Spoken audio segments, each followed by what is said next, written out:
আপনি যদি জাতীয় বিশ্ববিদ্যালয়ের ২য় বর্ষের ছাত্র বা ছাত্রী হয়ে থাকেন, তাহলে আপনি এই পদ্ধতিতে আপনি নিজেই মোবাইলের মাধ্যমে আপনার নিজেই হচ্ছে যে পুনরীক্ষণের বোর্ড চ্যালেঞ্জের আবেদন করতে পারেন। আপনি গুগলে গিয়ে প্রথমে আপনাকে সার্চ দিতে হবে যে পেমেন্ট দিয়ে, তাহলে এরকম একটা অপশন পাবেন, অথবা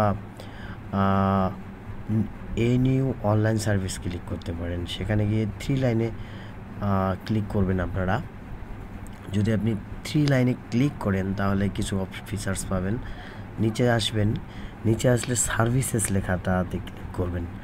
সার্ভিসে যদি আপনি সার্ভিসে ক্লিক করেন তাহলে হচ্ছে রিসিকিউরিটি নামে একটা অপশন পাবেন, সেখানে ক্লিক করবেন। তো সেখানে ক্লিক করলে উত্তরপত্র পুনর্নিরীক্ষণ নামের একটা লেখা আছে, সেখানে ক্লিক করলে এই ধরনের একটা ফিচার্স পাবেন। অথবা আপনি আবার পেমেন্ট শুধু ক্লিক করলে, ওই লেখাটায় ক্লিক করলে এরকম একটা ফিচার্স পাবেন। এই ফিচার্সটাতে আপনি স্টুডেন্ট ফি নামে একটা অপশন আছে, সেখানে যদি ক্লিক করেন, স্টুডেন্ট ফির প্রথমে রিসিকিউরিটি ফি এখানে ক্লিক করবেন। এখানে ক্লিক করলে ওই আগের ফিচার্সটাই আসবে। এখানে আপনি আপনার second year honours answer sheet এটা হচ্ছে যে ক্লিক করবেন। ক্লিক করলে পরে হচ্ছে যে রেজিস্ট্রেশন নাম্বার দিবেন আপনি আপনার, তারপর আপনার নাম্বারটা অটোমেটিক্যালি আসবে, নামটা এবং কন্ট্যাক্ট নাম্বারটা আপনি এখানে ফিল আপ করবেন। তারপর হচ্ছে যে এইরকম একটা অপশনে আসার পর আপনি পেমেন্ট অপশনে ক্লিক করবেন।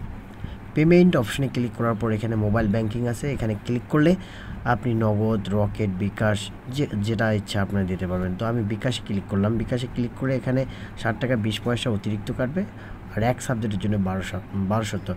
আপনি যদি 2 সাবজেক্টের জন্য ক্লিক করেন তাহলে হচ্ছে তার ডাবল আপনার হচ্ছে টাকা কাটবে। তারপর আপনি এখানে কনফার্ম ক্লিক করলে আপনার বিকাশ নাম্বারটা দিতে হবে। এখানে যদি আপনি আপনার বিকাশ নাম্বারটা ক্লিক করেন, তারপর হচ্ছে যে আপনি একটা ডিজিট যাবে আপনার ফোনে, সেই ডিজিটটা এখানে আপনি বসাবেন। বসানোর পর হচ্ছে আপনি কনফার্ম দিবেন। কনফার্ম দিলেই হচ্ছে যে আপনি আমার ব্যালেন্স নাই এই জন্য ফেল দেখালো। আপনার যদি ব্যালেন্স থেকে থাকে তাহলে কমপ্লিট হয়ে গেলো। এভাবেই আপনি আপনার নিজে মোবাইলের মাধ্যমেই নিজের পুনরীক্ষণ নিজে আবেদন করতে পারবেন। ধন্যবাদ। সাবস্ক্রাইব করবেন।